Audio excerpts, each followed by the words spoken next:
Great. Well, again, Chris, thanks so much for your time and joining us. I know you holed up in Cape St. Francis there and getting out of the city and doing what you do. And, Wild Africa Fund are hugely inspired and privileged to be working with you on and all this stuff and your support to us. And I think, on Shark Day, World Shark Day, there's no better way to kick this off than just obviously chatting to you. Thanks, guys. Well, it's a real privilege for me to be able to chat to you too, and I look forward to sharing the next little while with you and your listeners. You can just explain to us the wonderful picture was how you did it, how it came apart, and that actual time that you took that shot. I mean, having been involved with cameramen and photographers for many, many years myself, did you know, I've got the shot, or was it only later that you I took that the photograph that I'm best known for in 2001, and I'd been working with the great whites in False Bay for about 6 years before that. A friend and I discovered this incredible location where great white sharks breached out of the water, and great white sharks are pretty cool, but flying great white sharks, that kind of took it to a whole new level. And initially it was incredibly difficult. The sharks breach amazingly fast. An average breach lasts 0.7 of a second. And in the early days, I had pretty rudimentary camera gear. So, by the time you press the button and the shutters drop, the shark's already on to its next meal. So I took all my life savings at that time, and I bought a Canon EOS 3 with a 70-200 lens, a nice fast lens. And that shot was taken in June of 2001, and it was still in the days of slide film. So it wasn't like today where with digital cameras, you look on the back of the screen and you kind of see if you've got the shot or not. And I remember that morning very well, in that we'd been out there for several hours. I'd been looking through a tiny viewfinder for what felt like ages, had absolutely nothing. But at the back of my mind, the whole time, I just said, concentrate, concentrate, concentrate. The morning just had a really great feel about it. And then the shark came flying out of the water, and, in less than a second, it did this incredible breach. But your eye registers what you've seen. You don't necessarily know that you've got it. And I remember taking the film to the lab on that Friday afternoon, and I walked in there and I said, listen, guys, I think I've got something really good here. Please be extremely careful.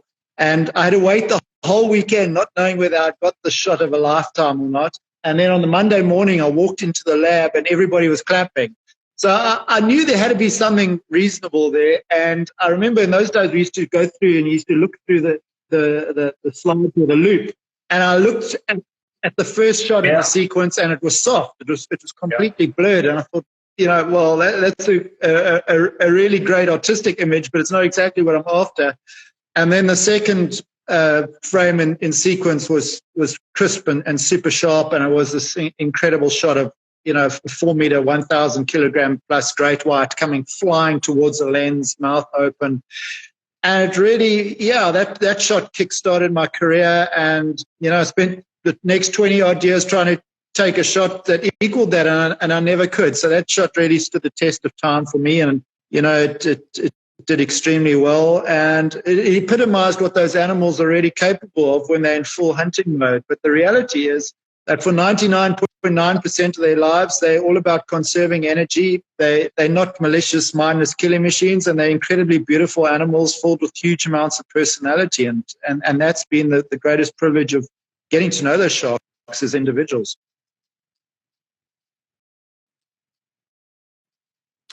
Yeah, I mean, I couldn't agree more. I mean, it does show that power, but as you say, I mean, the rest of the time they're cruising around and really kind of minding their own business a lot of the time.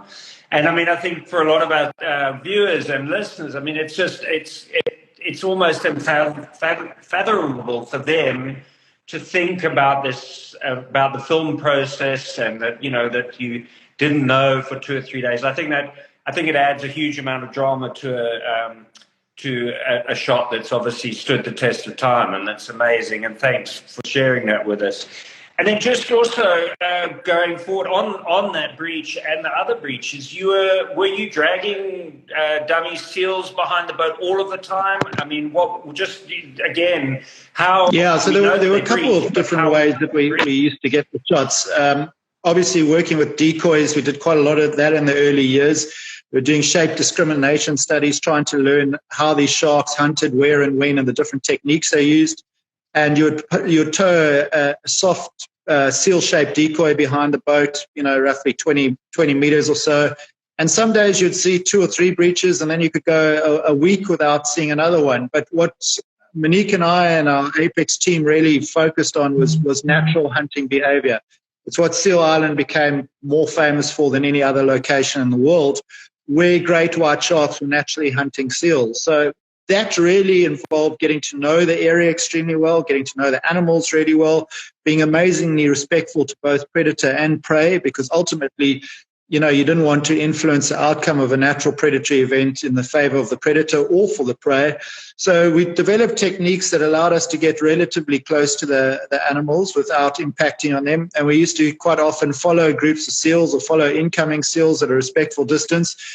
And, you do it hundreds of times and not see anything. But then that one time when that huge shark came flying out the water, and if you were quick enough and you'd been paying attention, you were sometimes able to get these incredible images. And Seal Island in False Bay was so unique in the world that on some mornings, we would see more predatory events in 3 hours than the rest of the world combined in an entire year. That's how unique Seal Island False Bay was. So, yeah, I mean, I was very lucky to, with a friend, discover that amazing behavior, then have, an amazing team around me, an incredibly supportive and an amazing wife who shared the passion that I have for the sharks.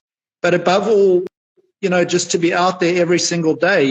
Yes, I guess I got some iconic photographs, but really I had an abundance of opportunities. And I think if anybody else had been out there, they would have done the same thing.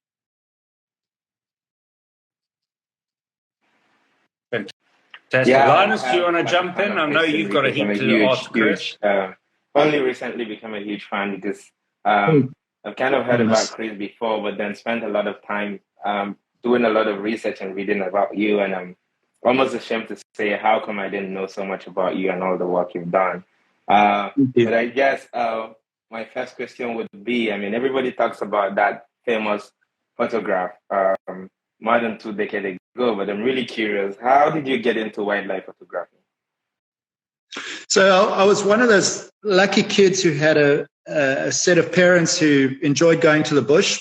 And when we lived in Johannesburg, we used to go to the Kruger National Park a lot. My dad used to do a bit of work outside the park. And so I spent pretty much all my holidays as a young boy going to that game reserve, and then others in Southern Africa. And yeah, my earliest memory in life is of being chased up a tree by warthogs. So from the earliest of times, I was interested in animals. And my father was a keen amateur wildlife photographer, so I watched him in action. And I remember many times being told not to move, not to breathe, because he had to keep the camera still. So I learned a little bit about that from an early age.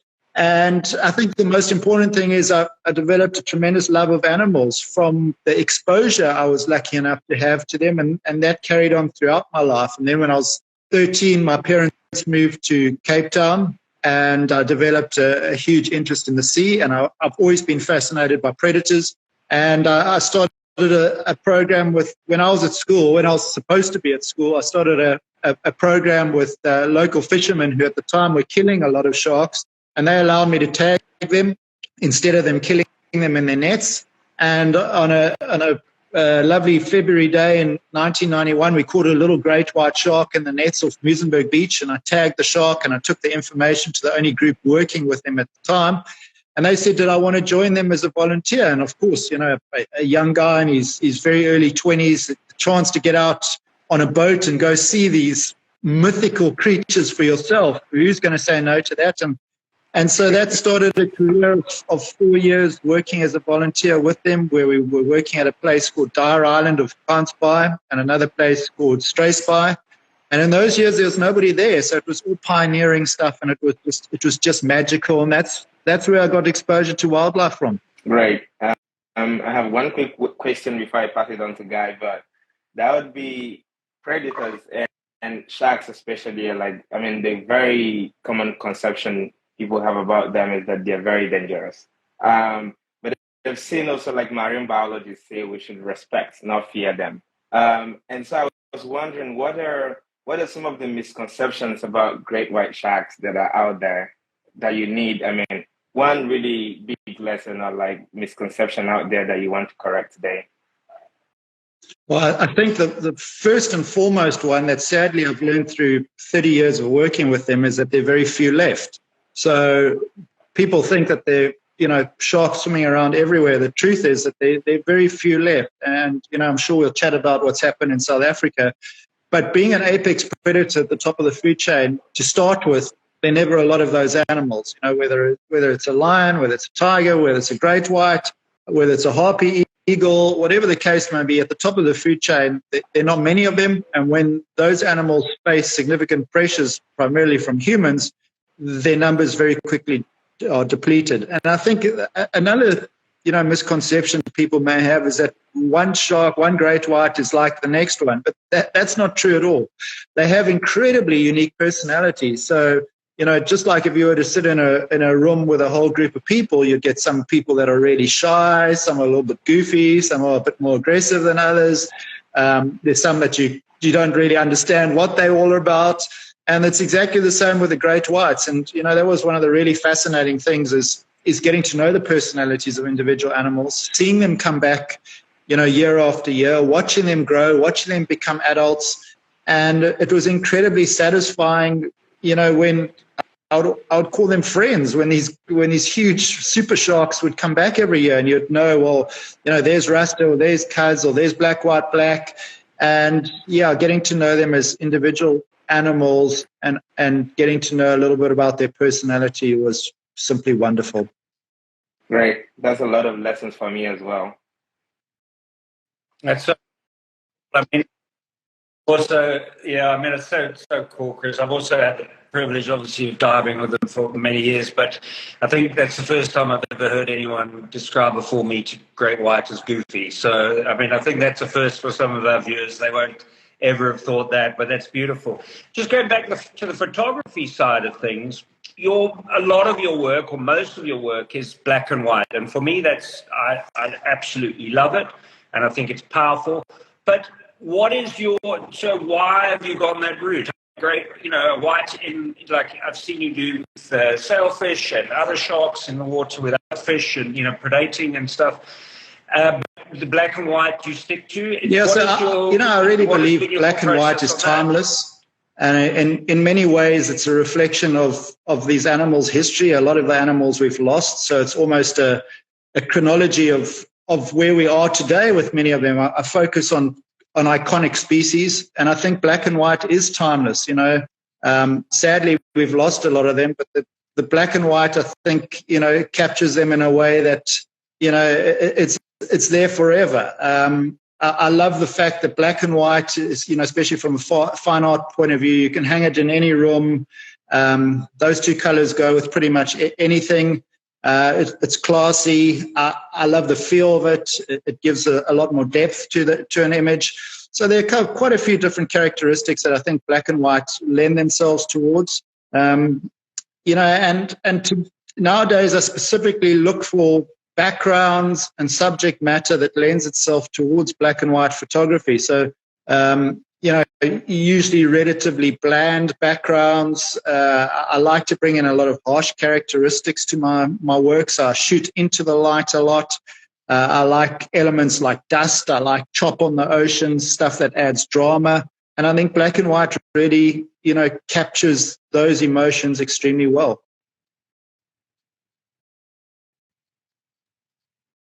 Yeah, and I couldn't agree more. Just one more quick one, Lance, before you jump in again. We have sort of touched and skirted around the issue and the question of, you and I living in Cape Town, and pretty sad not to see these animals anymore. If we could maybe touch on your thoughts on, there are lots of different theories bouncing around in the press and whatever, and everybody has an opinion in a coffee shop on False Bay. So, what do you feel? Why they disappeared, and what? Yeah. So, I mean, there's no short answer to this, but I'll try and be as succinct as I can. In 2018, we saw our last great white shark in False Bay. And by that time, I'd worked with them for about 22 years at Seal Island. We used to see upwards of 200 different sharks a season. We'd see sometimes nearly 800 predatory events in a season, which was, unprecedented. But from about 2007, 2008, we really started noticing the numbers weren't increasing like the press was saying. The numbers were actually going down. And then in 2014, the numbers literally fell off a cliff. And what we had surmised all that time was, what people don't understand is that white sharks feed around seal colonies usually for about 4 to 5 months a year. Then they move inshore and they feed primarily on an assortment of bony fish, but most importantly, smaller species of sharks. And in the early 2000s, South Africa created a new fishery called the demersal shark longline fishery. Demersal means bottom, and a shark longline is, as the name suggests, it's a long line with baited hooks to catch sharks. And we started exporting small species of sharks to Australia for fish and chips. We did no environmental impact assessment on what this fishery would do to other species. And bearing in mind these animals were vitally important to great white sharks, I think we should have at the time thought, well, if you take away the prey, you may start losing the predator. But what also was happening is that this fishery, and we've only just found this out, was entangling significant amounts of great whites as well. So if we extrapolate outwards, based on we know what the recent numbers are with regards to mortality, this fishery alone was killing somewhere around about 60 great white sharks a year. You add that to what the Natal Sharks Board kills, which is, the Natal Sharks Board is a bather protection program, a very archaic one based in KwaZulu-Natal, around Durban. And they put nets in the water to catch and kill sharks to protect bathers from being attacked, although there are incredibly few attacks. They were killing on average 28 great whites a year. So cumulatively, you've got nearly 90 animals being removed every single year of a population, depending on which scientist you want to listen to, of around about 500 animals to at most 1,200 animals. So you're taking out, let's call it 18% of 500 every year, or 9% of 1,000. A population can never sustain that in a million years. In recent times, since 2017, there's been a lot of noise and conjecture around 2 orcas that have killed. We know they've killed about 8 different white sharks in the last, 6 years. But that's, my maths is right, that's 1.25 animals a year, as opposed to nearly 80 through just 2 anthropogenic causes. So unfortunately, the disappearance of the white sharks, as far as I'm concerned, and it's purely my opinion, lies squarely at the hands of mismanagement and an archaic way of looking at our ocean and managing our marine resources, when in today's times we should know better and we should pay more attention to looking after our heritage and biodiversity for future generations and the well-being of our ocean.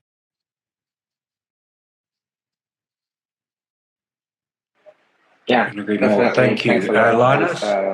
Really insightful comment, Chris. I think one question, I have 3 more questions for you, but I would start with the first one. And that would be, you talked about working with iconic species, and people know you a lot for your work with sharks, but I'm curious if, do you work with, I've seen amazing, stunning photographs from you that kind of this amazing photograph of lion. Do you work with other species besides sharks? Yeah, look, I guess I'm known for working with great whites, but the truth is my whole life I've worked with terrestrial animals as well. When we weren't on the ocean, we used to spend about 200 days of the year on the ocean and then about 100 days of every year in the bush. Now it's a bit less on the ocean and a little bit more in the bush. And, we're looking for things like the last great tuskers. So we head to East Africa because that's where there's the largest amount of that remaining great tusker gene left. I love working with lions, and I look specifically for black-maned lions or iconic individual lions. So, we'll go to specific locations where there's a famous pride of lions or there's a famous individual lion, and I'll spend significant amount of time in that area trying to capture, an image of that animal and getting to know the animal, getting to know its history, because, these icons are symbols of our continent. The last great Tuskers, there are only 30 of them left. So, if you look at 30 great leaders on this planet, that's who I'm having the privilege of standing next to and working with and trying to make sure that, the essence of each gets conveyed to the world to hopefully inspire people to stop killing these animals, start protecting them, and start looking after these incredible icons. I've been lucky to travel to all 7 continents many times, and I love going down to the polar regions, particularly Antarctica. I've spent quite a lot of time down in an incredible location called South Georgia Island, and I was lucky enough to do once every decade survey of the wandering albatross down there, and that's an iconic animal. I mean, we talk about the really big megafauna, the likes of lions, elephants, tigers, great white sharks, and whales. But if we start looking, at those creatures that fly above us, the wandering albatross, you're looking at a bird with a wingspan of 3.4 meters or 11 foot in length. It can circumnavigate the globe in 27 days. It'll fly 4,000 kilometers on a single feeding sortie. It'll pair up for life. This is an animal that is truly probably the world's greatest nomad. If I could come back as any animal one day, I would choose to come back as a wandering albatross. You get to see the entire world every 27 days. You've got no carbon footprint, and you don't have to wait in queues to climb onto the aeroplane. You are the aeroplane. So, working with these animals is beyond incredible. As I've said before, it's like standing, in the footsteps of Mandela or standing next to the Queen. These are the greatest creatures that have ever roamed our planet, and the world needs to really start realizing how lucky we are to share this incredible planet with them. Yeah, such beautiful words. Thanks. Sorry, Linus, I was interrupting. Go for it. Putting myself in the shoes of, say, one of the members of the audience who is listening to us right now and asking themselves some questions about sharks, I was wondering if you could probably tell the people who are listening to us today and others who will get to watch this video afterwards, why should we protect sharks? Well, I mean, if for no other reason than they've been around for 400 million years, I think they've got a right to be here. But if we need to look at it from a sustainability point of view, what do they bring to the planet? Well, sharks are a very important component of the marine ecosystem.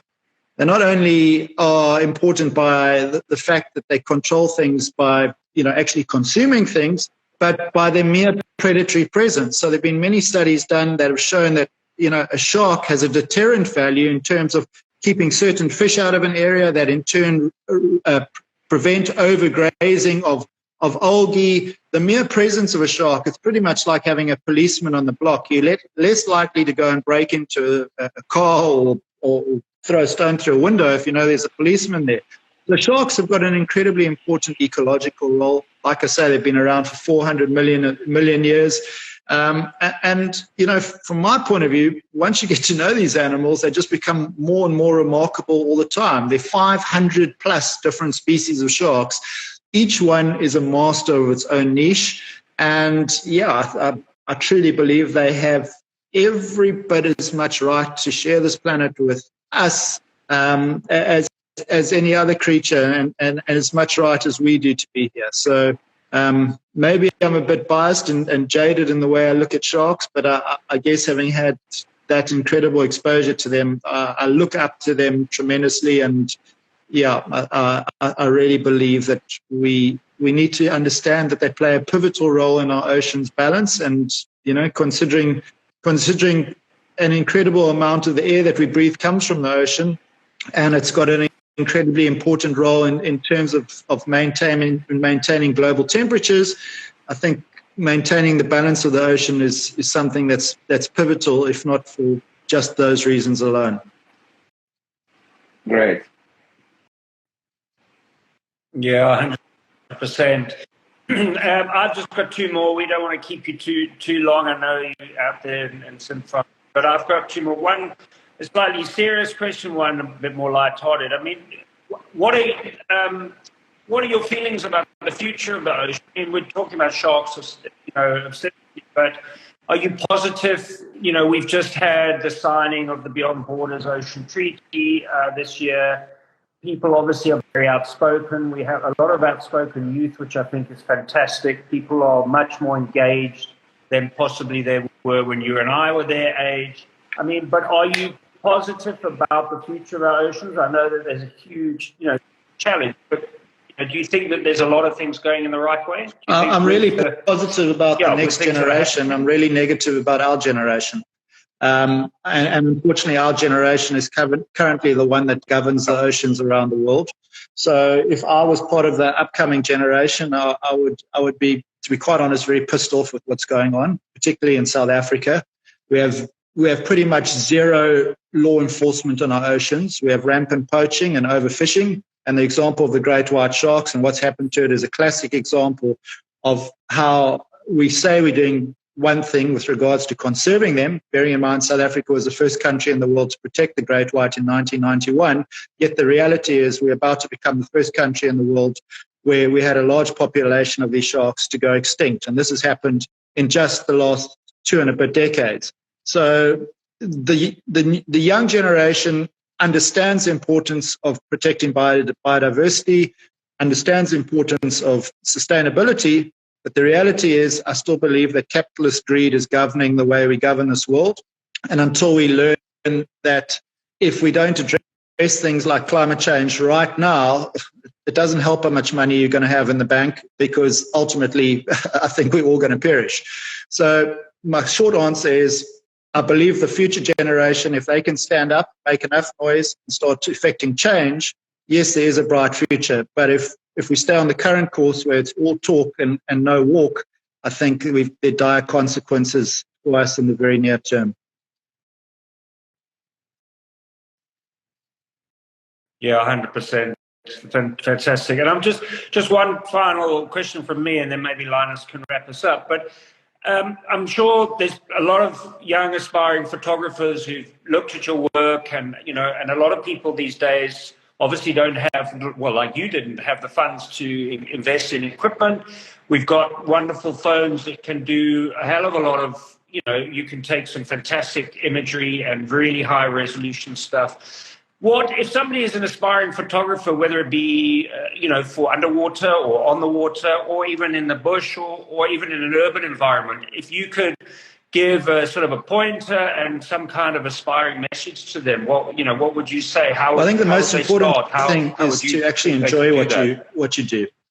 So, get out there, find where your passion is, and just spend time in the field. I think for me, I think I'm a really good example of somebody that wasn't very technically knowledgeable, but I got to know my subjects extremely well, and I was able to predict what they were likely to do, where and when. And that puts you in a really good position that sometimes outweighs having expert knowledge of what aperture and what shutter speed to shoot at under exactly the right conditions. So most importantly, find out what it is that you love. Get out there and spend as much time in the field doing what you love, and don't feel bad if the first year or few years you don't take great photographs. I can tell you what, if I look back at some of the photos I took for actually many years, and even occasionally now, that they weren't the greatest. You only show the cherries, you don't show the onion. And it's a case of just spending as much time in the field as you can, loving what you do, and eventually your passion will show through in your photography, and you'll develop your own style along the way. And, every one of us has got his or her own style, and there's no right or wrong. At the end of the day, it's about just being out there and sharing what you see with others in a way, hopefully, that inspires others to protect and become ambassadors for this amazing world and its wildlife that we share it with.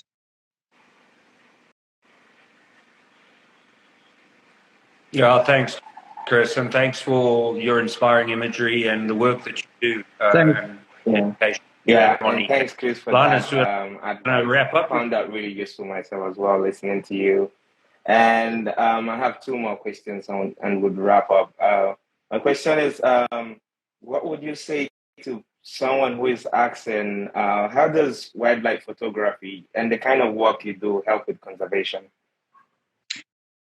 I think that there are many ways. If I look at what we're doing now, there are two ways in which it really helps. One is that through the sale of the fine artworks, we actually use the funds to buy land or suitable land in primarily Southern Africa for rehabilitating and ultimately rewilding, and we're trying to do as much of that as we can.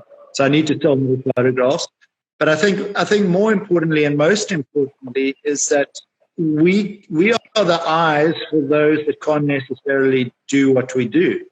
So, they say a photograph is worth 1,000 words. And ultimately, if you're taking beautiful photographs of beautiful creatures, you inspire people to go out there and see them for themselves. And if you couple a beautiful image with beautiful narrative, it's probably far less likely that somebody's going to want to go out there and kill an animal that they see as being beautiful. So I think an image has got a huge part to play in terms of how we shape the way we look at something. And I know as many as the time I've looked at other photographers' works and been so incredibly inspired by them that all I want to do is go out and see that animal for myself and share that incredible moment that photographer felt behind the lens. And, in some small part, I hope that through Monique's and my work, we're able to inspire people to get out there and appreciate the natural world for themselves. Great, thank you. And my final question would be, we're living in a time where every day almost you see, on one hand, news that give you like a lot of positive feelings about the environment. And then on the other hand, sometimes really depressing imagery or stories that make you worry about where we're headed. And so for people who are joining us and also people who would get to watch this afterwards, what final message would you have for them that would kind of like inspire some hope that, all hope is not lost, like you said. The current generation gives you hope. And so what would you say to our audience to sort of give them hope that, we still have a chance to like save what is left? All hope is not lost. And if we join our hands together, we'll be able to like not only save our wildlife, but preserve their habitat and keep what we've got for the future generation. Well, no great tree started from anything other than a very small seed. So all great ideas come from something small. And time again, you see individuals that have made an unbelievable difference. And I'll take northern Zimbabwe as an example of that, where about 10 years ago, when we first started, maybe a bit more, maybe 12, 14 years ago, when we first started visiting Mana Pools National Park in the lower Zambezi Valley, they were losing 4 elephants a month to poaching.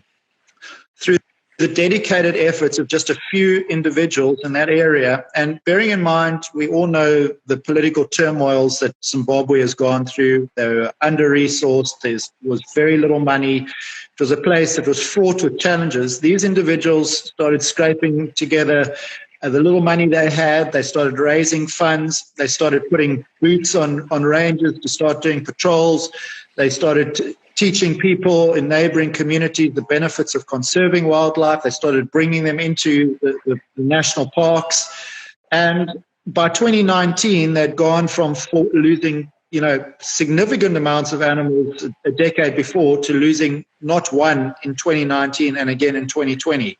So individuals who put their mind to whatever it is that they're passionate about can make a difference. And I think today, collectively, there are more young people than ever before that realize the importance of conserving wildlife, not just for its beauty, not just for, the incredible aesthetics and the amazing rewards we get out of spending time out there, but incredibly for the simple reason that if we let the biodiversity disappear off this planet, all the ecological processes that we rely on for food, for our water, for the air that we breathe will completely break down and be destroyed. So if we don't look after wildlife, if for no other reason than for our own benefit, we're bloody stupid and we're racing ourselves to our own extinction.